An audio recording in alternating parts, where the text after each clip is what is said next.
Hello বন্ধুরা, আমি চলে এসেছি অনেক দিন পর। বুঝতেই পারছেন, নতুন একটা রেসিপি। থাম্বনেল দেখেই আপনারা ধরে নিয়েছেন। চলুন দেখানো যাক কিভাবে বানালাম। প্রথমে চিকেনটাকে ভালো করে ক্লিন করে জল ঝরিয়ে রেখে একটা গন্ধরাজ লেবুর হাফ কাট করে সেটা দিয়ে দিতে হবে। জুসটা দিয়ে দেবার পর এবার দিয়ে দিতে হবে হাফ টেবিল স্পুন গোলমরিচ। আর গোলমরিচটা আপনারা দেবেন আপনাদের ঝাল অনুযায়ী। তারপর আদা রসুন বাটা 2 টেবিল স্পুন, আর কাঁচা লঙ্কা বাটা, আর হাফ টেবিল স্পুন নুন দিয়ে ভালো করে হাত দিয়ে এটাকে ম্যারিনেট করে রাখতে হবে। আর চাইলে আপনারা এখনই অ্যাড করে নিতে পারেন কুকিং অয়েল অ্যাড করে এটাকে চাপা দিয়ে রেখে দিতে হবে 1 ঘন্টার মতন। যত বেশি ম্যারিনেট করে রাখবেন তত বেশি টেস্টটা ভালো হবে। চাপা দিয়ে আমি রেখে দিলাম। এবার 1 ঘন্টা পর ফিরে এসে এবার মেন মশলাগুলো দেব। হাফ টেবিল স্পুন ধনের গুঁড়ো, হাফ টেবিল স্পুন জিরের গুঁড়ো, আর দিয়ে দেবো কাশ্মীরি লঙ্কার গুঁড়ো। চাইলে আপনারা শুকনো লঙ্কার গুঁড়ো দিতে পারেন। আর দিয়ে দেবো হাফ টেবিল স্পুন এর মতন জল ঝরানো দই। দইটা আপনারা বুঝে শুনে দিতে হবে, কারণ অলরেডি আমি লেবু দিয়েছি। লেবু আর দই বেশি পড়ে গেলে টক ভাবটা বেশি হয়ে যাবে। আর দিয়ে দেবো গন্ধরাজ লেবুর উপরে সবুজ পোর্শনটা। এবার একটুখানি গ্লিটারে ছুলে নিয়ে দিয়ে দিলাম।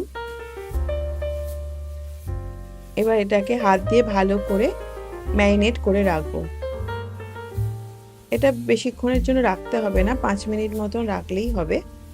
যেহেতু আমার 1 ঘন্টা আগে আমি ম্যারিনেট করে রেখেছিলাম, তো এই বেসিক মশলা দিয়ে বেশিক্ষণ ম্যারিনেট করার দরকার নেই।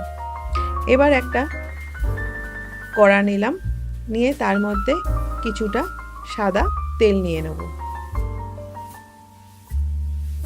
আর সর্ষের তেলেও করা যায়।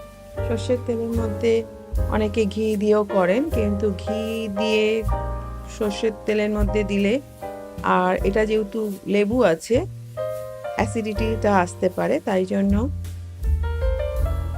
পুরো তেলে করাটাই ভালো। আর দিয়ে দেবো কিছু গোটা মশলা, তেজপাতা, গোলমরিচ, আর এলাচ, লবঙ্গ, দারচিনি সব দিয়ে দিলাম। এবার দুটো পেঁয়াজ আমি স্লাইড করে কেটে রেখেছিলাম, সেটাও পর্যন্ত দিয়ে দিলাম। এবার প্রায় একটু ভাজা ভাজা হয়ে গেলে আমার ম্যারিনেট করা চিকেনটা দিয়ে দিতে হবে। আর এটা একটু সফট হওয়ার জন্য পেঁয়াজটা, তাই জন্য একটু উপর থেকে নুন দিয়ে দিলাম। আর একে একে আমি চিকেনটা দিয়ে দিলাম।